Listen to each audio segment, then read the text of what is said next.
just based on a percentage rate. White Americans, unarmed, are more likely to be shot and killed by police officers in mistakes, shot and killed by police officers in these correspondences than Black Americans. That is a fact. I totally disagree with her stats. It's actually wrong, and we are going to calculate it. The number of people shot to death by police in the United States from 2017 to 2014, this is on statistics.com. So this was in 2023, right? Around white people was 425. Black people, 229. Now, how many white people in the USA?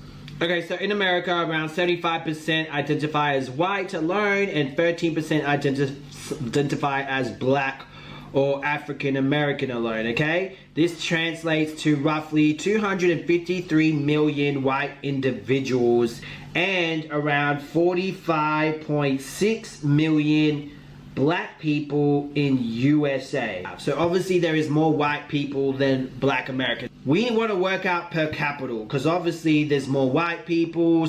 And as you can see by the calculations, Black Americans are approximately 3 times more likely to be shot and killed by police per capita than white Americans.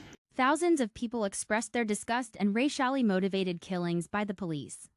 One such person is Cardi B, who expressed her dissatisfaction with Candace's ever-political obsession versus having an empathetic stance on police killings. Cardi B was simply over the politicization of everything, especially killings of Black people by the police. She called out Candace for her lack of empathy. Candace even said, without proper context, that more white people are killed by the police than Black people in order to solidify her agenda. So the other person that I'm going to call out is Candace Owens, because she made like such a... It's like, girl, why you always up, girl? Like, seriously, why you always up?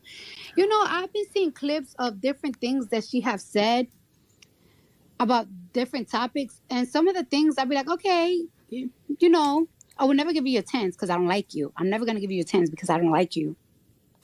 You know, in the past year or something, she had been saying a lot of things that is like, it kind of makes sense, kind of don't, kind of makes sense, kind of don't. But yeah, but today she said something so disturbing about the, she said something so disturbing about the Sonya Massey case. And it's just like, yo, why you always got to it up? Why you always got to it up? Like, why you always got to take it there? Like, it's like, you always got to take it there. And it's like, why you got to take it there? Like, for you to sit here and say that it's like, oh, we cannot blame everything on racial, not everything is racial. I know that this is sad, but this is not something racial. There's more white people that killed by the cops. And it's like, girl, shut up. You don't feel one little bit of empathy, one little bit of sympathy of how this woman died. There was no argument. There was no conflict. There was no raised a voice. And she got shot. So that's a good place to stop before I let her keep speaking, because, again, what tends to happen in these circumstances is Black America is routinely taught to just be upset and to be angry and to do exactly what Cardi B is doing. And this is why I always use her as an example, because she has a massive platform and she's saying things. She has no idea what she's talking about. She obviously did not listen to my full show. She did not listen to the full context. And yet she's leading people to believe that I've somehow justified the shooting of Sonya Massey, right? Because if you just listen to what she said, you would go, oh my gosh, Candace is effing ish up again. Candace must have gone on her show and been like, listen, guys, this is not about race. This is totally fine, and just showed no empathy toward the situation. And that is why people would deem her to be a useful idiot. That's why I say that they like to platform people that they suspect don't have enough education to research things on their own. He didn't say nothing racial, right? He didn't say nothing like a racial slur and everything. But one thing for sure is that we definitely know that he knew in the back of his head, because she was a Black woman, that he was going to get away with it. Now, okay, let's pause that right there. So that is a nonsense, right? To say one thing that we definitely know is that he knew in the back of his head that she was a Black woman, and he was therefore going to get away with it is just such a nonsense, which flies in the face of everything that we have seen since the dawn of BLM. To the contrary, you have police officers that are facing time in prison, like the Asian police officer in the Derek Chauvin, who had nothing to do with anything, who lost his entire life. He was basically new on the scene and happened to be there as they tried to apprehend George Floyd. It's the exact opposite, actually.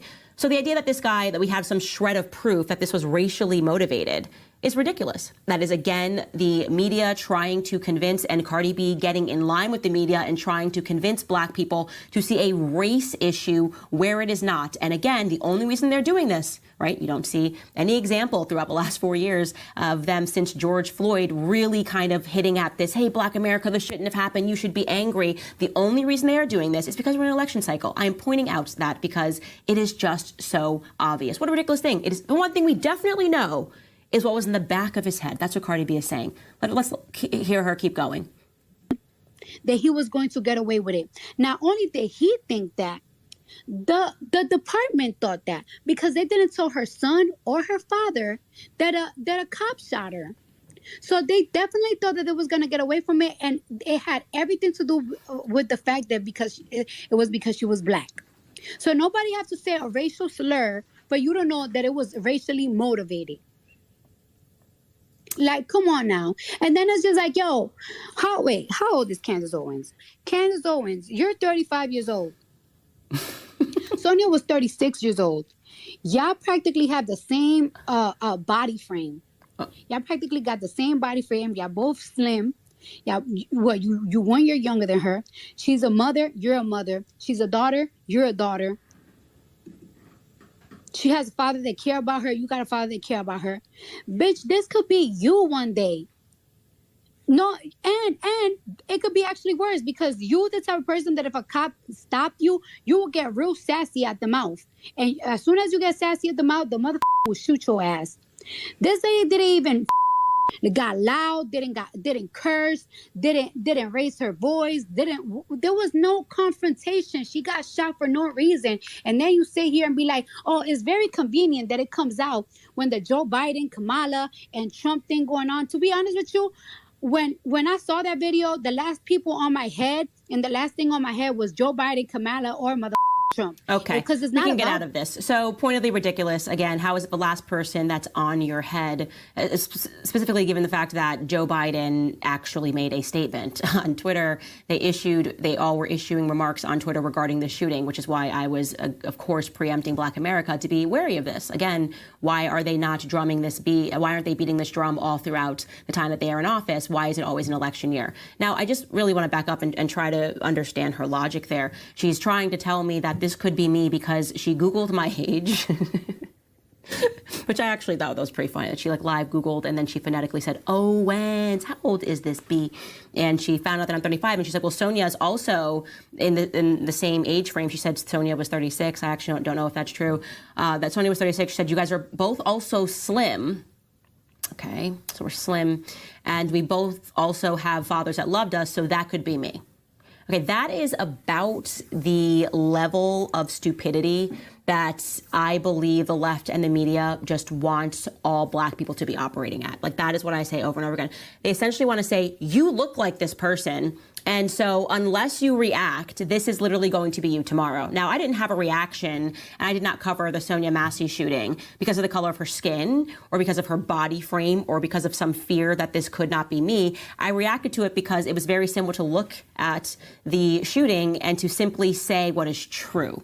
And I'm radically pro-police. I think they have the toughest job. And that is part of the reason why I felt compelled to comment on this, is because we want to show that as people who are radically pro-police, we are sensible. And I knew that it was going to be used as an opportunity to delude Black Americans into thinking you're nothing more than the color of your skin. And so you must be reactive every time something goes wrong. So, Cardi, I feel badly that you keep being used by the media because they think that you're nothing but a stripper. Genuinely, I have said this over and over again, is that you don't even realize that you are a pawn in a game that is much more severe and much more sinister than you could possibly imagine. And then it became clear to me very quickly thereafter that you were being used.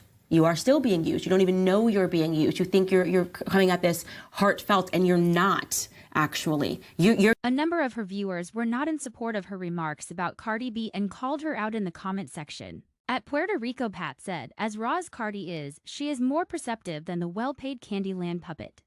At a T Coco 29 said, Cardi wasn't the only one who came for you, my dear Candace. Many black people came for you. Stop focusing on one famous person who disagreed with you. At H Campbell 8 said, people have implicit biases that affect their understanding, actions, and decisions in an unconscious manner.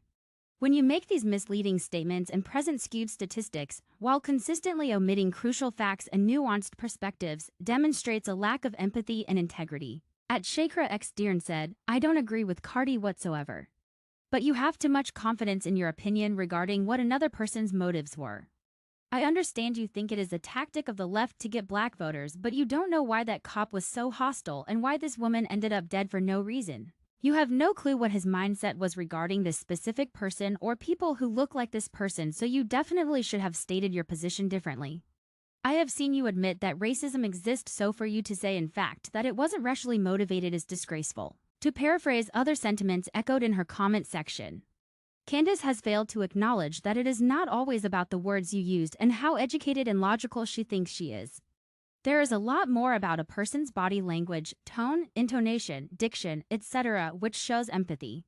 Despite Candace's very high opinion of herself being the brightest bulb in the room, a lot of her good points get lost because of her evident lack of empathy, which is obvious no matter what she talks about. This is what Cardi B picked up on, and it is a pity that Candace doesn't get that. Another viewer said, sometimes Candace is spot on, other times she worked too hard to play both sides. What the officer did was despicable and it's no justification. He definitely thought he could get away with it because she is the crazy black lady. He had not even an ounce of remorse, just report on how awful it was and move on. Just because Cardi B is poorly educated doesn't make you right.